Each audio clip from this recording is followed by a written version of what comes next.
Hello बच्चों, myself Vivek Ranjan Shrivastava from Sarojini inter college and chemistry lecturer present at this campus. आज हम आपको बताने जा रहे हैं कि केमिस्ट्री में वो कौन कौन से क्वेश्चन हैं जो बहुत ही ज़्यादा इम्पॉर्टेंट हैं बोर्ड एग्ज़ाम के पॉइंट ऑफ व्यू से। ओके, हम यहाँ पर एक एक चैप्टर की सबकी समरी बताएंगे आपको और बताएंगे बेटा यहाँ पर कि वो कौन से क्वेश्चन हैं जो आपके एग्ज़ाम में बहुत ही अधिक जो है पूछे जाते हैं। ठीक है, जैसे आपको जानकारी होगी कि हमारे इस पूरे जो केमिस्ट्री का सिलेबस है उसमें टोटल 10 चैप्टर हैं। ठीक है, उन 10 चैप्टर का नाम क्या है? जैसे बेटा चैप्टर फर्स्ट का नाम है आपका विलयन सॉल्यूशन, चैप्टर सेकंड का नाम है इलेक्ट्रोकेमिस्ट्री विद्युत रसायन, चैप्टर थर्ड का नाम है आपका केमिकल काइनेटिक्स रासायनिक बलगतिकी, चैप्टर 4 का नाम है डी और ए ब्लॉक, चैप्टर 5 का नाम है आपका उप संयोजक यौगिक कोऑर्डिनेशन कंपाउंड। देन ये पेपर फर्स्ट हो गया। पेपर सेकंड का जो चैप्टर है, चैप्टर फर्स्ट का नाम है आपका halo alkane and hello arene, chapter second का नाम है आपका एल्डिहाइड कीटोन और कार्बोक्सिलिक एसिड, चैप्टर थर्ड का नाम है एल्कोहल फिनॉल ईथर, चैप्टर 4 का नाम है नाइट्रोजन के यौगिक मीन्स एनिलीन वगैरह जिसमें है, और चैप्टर 5 का नाम है बायोमॉलिक्यूल। ये बेटा टोटल 10 चैप्टर आपके सिलेबस में है। हम आज से एक एक सीरीज को हम कन्वे करेंगे। ठीक है, जैसे आज मेरी जो पहली सीरीज है, जो सीरीज का जो पहला जो पार्ट है, उस पार्ट में हम बताएंगे आपका चैप्टर फर्स्ट जिसका नाम है आपका सॉल्यूशन। ठीक है, सॉल्यूशन के बारे में बात करेंगे। ठीक बेटा, क्या करेंगे यहाँ हम जो है सॉल्यूशन के बारे में बात करेंगे कि सॉल्यूशन होता क्या है, विलयन क्या है। ठीक है, ये बात करेंगे। चलिए एक एक करके इतने पॉइंट्स हमने नोट डाउन किए हैं जो कि आपके एग्जाम के पॉइंट ऑफ व्यू से बहुत ही अधिक इंपॉर्टेंट हैं। जैसे इनमें से लिखे तो हमने बहुत सारे हैं, लेकिन इसमें भी कुछ और जो अगर मैं इसमें से निकाल दूं कि इंपॉर्टेंट कौन सा है, वो आपका जैसे हेनरी नियम हो गया, विलेयता हो गया, राउट्स नियम हो गया, क्वथनांक उन्नयन हो गया, हिमांक अनुमान हो गया, मुंडरता फॉर्मलता हो गई, ये सब बेटा इंपॉर्टेंट हैं। ठीक है, लेकिन हम इसमें से वो भी लिख दिए हैं कि क्या पता कुछ क्वेश्चन ऐसे होते हैं जो ट्रेंडिंग नहीं होते लेकिन फिर भी वो क्वेश्चन आ जाते हैं, तो उसको भी हमने यहाँ पर नोट डाउन कर लिया है। एक एक करके हम आपको सबको क्लियर कर दे रहे हैं। जैसे इसका नाम क्या है, देखिए इस जो आपका टॉपिक फर्स्ट है, इस टॉपिक फर्स्ट का जो नाम है आपका वो है विलयन तथा इनके प्रकार। विलयन होता क्या है? विलयन आपका एक समांगी मिश्रण होता है जिसमें 2 या 2 से अधिक पदार्थों को मिलाते हैं। फिर क्वेश्चन उठता है सर समांगी मिश्रण क्या है? समांगी मिश्रण वह होता है जब किसी 2 अलग अलग अवस्थाओं के विलयन को अगर हम घोल दें और घोलने के बाद उसमें एक अवस्था दूसरे अवस्था में इस प्रकार से घुल जाए कि वो अपनी आइडेंटिटी ही खो दे। फॉर एग्जाम्पल, जैसे हम नमक को हम पानी में घोलें तो नमक पानी में ऐसे घुलता है कि जैसे आपका नमक पानी में पूरी तरह से घुल जाएगा और नमक अपनी जो आइडेंटिटी है उसको खो देगा। तो इस प्रकार से हम ऐसे विलयन को क्या कहते हैं? समांगी विलयन कहते हैं। इनके प्रकार की बात करें बेटा, इनके कई प्रकार होते हैं। जैसे इनके कई आधार होते हैं। अगर मैं आधार की बात करूं तो पहला आधार आता है कि जो है अवस्थाओं के आधार पर। अवस्थाओं के आधार पर बेटा ये 9 प्रकार के होते हैं। जैसे ठोस विलयन, ठोस द्रव विलयन, ठोस गैस विलयन, द्रव ठोस विलयन, द्रव द्रव विलयन, द्रव गैस विलयन। ऐसे ही गैस ठोस विलयन, गैस द्रव विलयन, गैस गैस विलयन। इस प्रकार से 9 प्रकार के हो जाते हैं। ठीक है, उसके बाद हम जो हमारा यहाँ सेकेंड टॉपिक है विलेयता, इसके आधार पर भी आपके विलयन 3 प्रकार के होते हैं। एक को बोलते हैं संतृप्त विलयन, दूसरे को बोलते हैं असंतृप्त विलयन और तीसरे को बोलते हैं अतिसंतृप्त विलयन। कुछ से इलाज होता है कि सर संतृप्त विलयन क्या है? संतृप्त विलयन वो होता है, एक इसको मैं ऐसे समझाऊंगा जैसे कोई एग्जाम्पल के थ्रू मैं समझा रहा हूँ। मान लीजिए एक गिलास पानी है बेटा, आप जिस पानी को जिस भी कंटेनर में लोगे आप, उस कंटेनर की एक कैपेसिटी होती है कि वो उतना ही अपने अंदर घोल सकता है। सपोज कीजिए कि 1 गिलास पानी में हम केवल 5 चम्मच ही नमक घोल सकते हैं, ठीक है। अब जब 5 चम्मच नमक घोल दिया तो ये पूरी तरह घुल गया। अगर आप तुम 6वां चम्मच घोलने जाओगे तो नहीं घुलेगा। तो जब पूरी तरह से विलयन जिसकी क्षमता थी जितनी उतना घोल ले और फिर दोबारा ना घोल पाए, तो ऐसे विलयन को हम क्या कहते हैं? संतृप्त विलयन कहते हैं। उसके बाद आता है असंतृप्त विलयन। असंतृप्त विलयन कहते हैं जिसको हम और उसमें अगर हम और घोल पा रहे हैं तो वो क्या हो जाएगा? असंतृप्त विलयन। इसको इंग्लिश में हम सैचुरेटेड और अनसैचुरेटेड कहते हैं, ठीक है। और लास्ट में आता है आपका अतिसंतृप्त विलयन। ये क्या होता है? इसमें क्या होता है कि मान लीजिए किसी विलयन को घोलना है तो उसमें क्या करेंगे? उसको थोड़ा हीट कर देंगे। जब हीट कर देंगे तो उसके पार्टिकल दूर हो जाएंगे, फिर हम कोई और पदार्थ घोल देंगे तो ऐसे विलयन क्या कहेंगे? अतिसंतृप्त विलयन कहते हैं। ओके बेटा, इसी में एक प्रकार और आता है इनकी विलेय और विलायक की मात्रा के आधार पर। बेटा एक चीज हम आपको बताना चाहेंगे, जो विलयन होता है ना, विलयन आपका 2 भाग से मिलकर बना होता है, एक विलेय एक विलायक। जिसको घोलते हैं वो विलेय, जिसमें घोलते हैं वो विलायक। जब विलेय की मात्रा कम हो, विलायक की मात्रा ज्यादा हो तो उसे हम कम विलयन कहते हैं। अगर हम विलेय की मात्रा ज्यादा हो जाए, विलायक की मात्रा कम हो जाए तो उसे हम सांद्र विलयन कहते हैं। इस प्रकार बेटा आपका जो फर्स्ट टॉपिक है ये आपका खत्म होता है। सेकंड क्या आता है? विलेयता। बेटा विलेयता है क्या?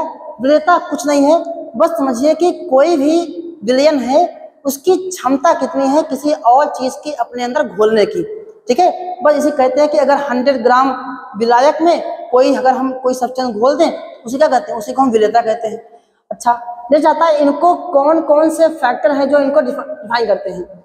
तो अच्छा, कौन कौन से कारक हैं? मान लीजिए आपको नमक को पानी में घोलना है तो उसमें क्या क्या हो सकता है? अगर आप बताइए, अगर नमक जो है अगर पाउडर फॉर्म में है और एक नमक क्रिस्टल फॉर्म में है तो कौन तेजी से घुलेगा? तो श्योर सी बात है वो पाउडर फॉर्म वाला जो नमक घुल जाएगा। इसका मतलब यह हुआ कि जो आप घोलने जा रहे हो जिसको हम विलेय कहते हैं, उसमें क्या है? विलेय की प्रकृति। क्या बोलेंगे हम? विलेय की प्रकृति कह देंगे, विलेय की प्रकृति।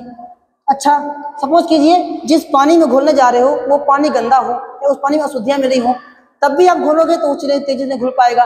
इसका मतलब विलायक की भी प्रकृति होनी चाहिए, ठीक है। तीसरा क्या करता है प्रभावित? तीसरा करता है आपका कि जब जिसमें आप इसको ये आप डिजॉल्व कर रहे हो उस समय का टेम्परेचर कितना था, उस समय का प्रेशर कितना था, उस समय का वही दाब कितना था, ताप कितना था, ये भी क्या करते हैं? इसको प्रभावित करते हैं, ठीक है। आप इसको नोट डाउन कर लीजिए, इसका स्क्रीनशॉट ले लीजिए, तो फिर हम आते हैं और बताते हैं। ओके चलो बच्चों, मुझे आशा है आपने इसका स्क्रीनशॉट ले लिया होगा। अब आपका जो नेक्स्ट टॉपिक आता है वो हेनरी नियम है। हेनरी नियम कहता क्या है?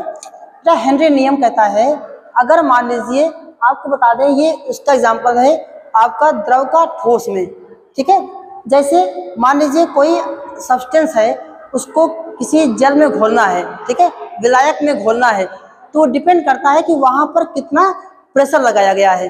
सपोज कीजिए, मान लीजिए कि आपको कोई एक ग्लास पानी है, एक स्ट्रा के माध्यम से अगर आप उसमें आप एयर डालिए इसमें तो क्या होगा? वो बुलबुले के माध्यम से ऊपर आ जाएगा। लेकिन हम ऐसा कोई एक सिस्टम बना दें कि वाटर अंदर रहे, चारों तरफ से पैक्ड हो और उसमें किसी एक माध्यम से क्या करें, उसमें एयर क्या किया जाए? भेज दिया जाए, तो क्या होगा? वो एयर फिर बुलबुले के माध्यम से बाहर नहीं आ पाएगा, वो उसी में घुल जाएगा, ठीक है। तो वो आपका हेनरी नियम कहता है किसी भी विलायक में जब हम कोई गैस घोलने जाते हैं तो वो उसके जो घुलने की पावर है वो डिपेंड करता है कि उस पर कितना दाब लगाया गया है, ठीक है। अच्छा, आता है इसकी सीमाएं क्या है? इसकी सीमाएं यह है कि दाब बहुत अधिक नहीं होना चाहिए, ताप बहुत अधिक नहीं होना चाहिए। उसके बाद इसका उपयोग क्या है? इसका उपयोग हमने कहा ना, जो हमारा ब्लड प्रेशर होता है, ब्लड का जो सर्कुलेशन होता है वो हेनरी नियम पर आधारित है। उसके बाद हमारा जो है कोल्ड ड्रिंक आपने देखा ही होगा, ठीक है, कोल्ड ड्रिंक बारे में आप जानते ही होंगे। तो उसमें जो कार्बन डाइऑक्साइड गैस मिली होती है वो कार्बन डाइऑक्साइड गैस आपका क्या होता है? वो हेनरी के नियम पर ही आधारित है, ठीक है।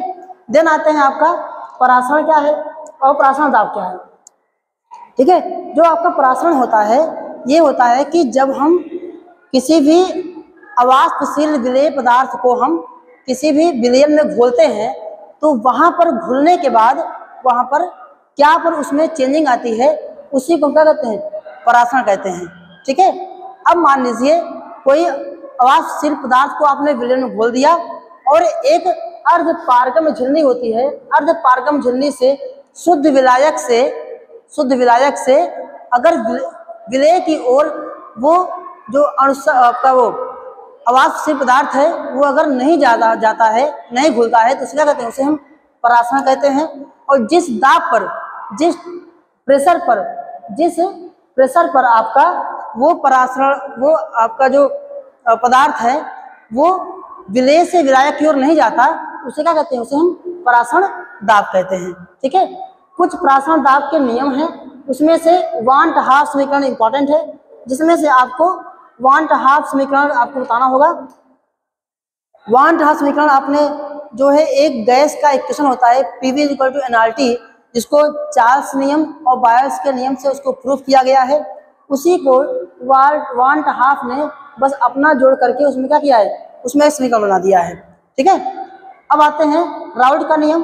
राउल्ट का नियम क्या कहता है, राउल्ट का नियम और जो उनकी सीमाएं का उपयोग, राउल्ट कहते हैं कि मान लीजिए कोई भी सब्सटेंस है उसको पानी में घोलना है, तो उस पर जो उस समय का मोल प्रभाव लगा हुआ है, जो दाब लगा हुआ है, वो दाब उस विलयन में उपस्थित सभी पार्टिकल पर लगाए गए दाब के बराबर होता है।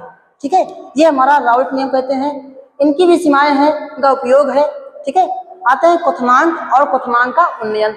ये क्या होता है, क्वथनांक आपको पता ही होगा कि जब मान लीजिए किसी लिक्विड को हम हीट करें, हीट करते करते एक समय ऐसा आएगा जहां से वह आपका लिक्विड बॉयल करना स्टार्ट हो जाएगा। ठीक है, तो जिस टेम्परेचर पर वो बॉयल करना स्टार्ट होता है उसे हम क्वथनांक कहते हैं। ठीक है, अच्छा, ये तो एक सिंपल परिभाषा हो गई, लेकिन जो हमें पढ़ना यहाँ पर है वो कहते हैं कि जब आप किसी भी लिक्विड को, किसी द्रव पदार्थ को आप गर्म करते हो, तो गर्म करते समय क्या होता है कि उसका जो प्रेशर है क्या होता है, वो आपका कम होता है, वो प्रेशर धीरे धीरे बढ़ने लगता है।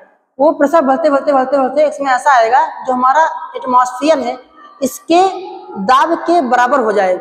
जब आपका कि उस दाब का, उस लिक्विड पदार्थ का जो दाब है वो आपका वायुमंडल दाब के बराबर होता है, तो उसे क्या कहते हैं, उसे हम क्वथनांक कहते हैं।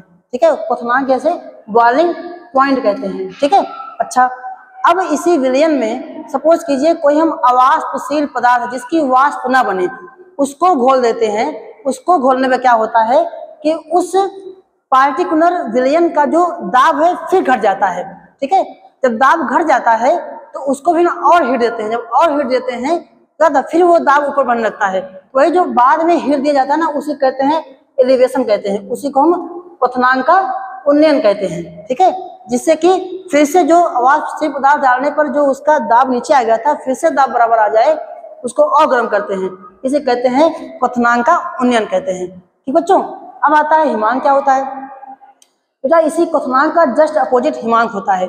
जैसे सपोज कीजिए कि कोई भी आपका लिक्विड पदार्थ है उसका टेम्परेचर आप कम कर दीजिए, तो कम करते करते इसमें ऐसा आएगा जहां से वह बर्फ बनना स्टार्ट हो जाएगा, जहां से वो सॉलिड में कन्वर्ट होना स्टार्ट हो जाएगा। जिस टेम्परेचर पर वो सॉलिड बनना स्टार्ट होता है उसे क्या कहते हैं, उसी को हम हिमांक कहते हैं। ठीक है, उसे क्या बोलते हैं, उसी को हम हिमांक कहते हैं। और अगर हम इसकी लैंग्वेज में यहाँ की बात करूँ तो इसे कहेंगे जब आप लिक्विड को आप उसके टेम्परेचर को कम करते हो तो जो लिक्विड पर लग रहा जो दाब है वो दाब अगर जो ठोस के दाब के बराबर हो जाता है उसे ही हिमांक बोलते हैं। ठीक है, और हिमांक का अनुमान क्या होता है, जब किसी भी लिक्विड में आपने उसको गर्म किया, उसका जो दाब है वो कम होते होते सॉलिड के बराबर हो गया, आप कोई अवाष्पशील पदार्थ डाल दीजिए, उसका वाष्प दाब फिर बढ़ जाएगा, फिर उसमें और उसको फिर क्या करेंगे, दोबारा से उसका हम टेम्परेचर कम करेंगे। वही जो टेम्परेचर दोबारा कम करते हैं ना उसको डिप्रेस कर रहे होते हैं, इसीलिए उसका नाम क्या हो गया, इसे कहते हैं डिप्रेशन ऑफ फ्रीजिंग पॉइंट कहते हैं। ठीक बच्चों, ये हो गया। अब आते हैं विलयन का अवसंग गुणधर्म। विलयन का अवसंग गुणधर्म वही है कि कोई भी सब्सटेंस अगर हम विलयन में घोलते हैं तब वो किस प्रकार से घुलता है, यहाँ पर ही पढ़ना होता है। ठीक है। अब आते हैं मोलरता, मोलरता, फॉर्मलता, मोल प्रभास क्या होता है बेटा। इस पे न्यूमेरिकल्स भी आपके एग्जाम में पूछते हैं और इसकी डिफिनेशन भी पूछते हैं आपसे हैं। मोलरता क्या होती है? मोलरता वह होता है, सपोज कीजिए कि आपको एक एप्पल है, एक सेब है और दो बच्चों में बांटना है, कैसे करोगे? उसको हाफ कर दोगे, ठीक है। अगर मैं किसी पार्टिकुलर बच्चे से पूछूं बेटा आपको कितने सेब मिले, तो वो बताएगा हमको आधा मिला।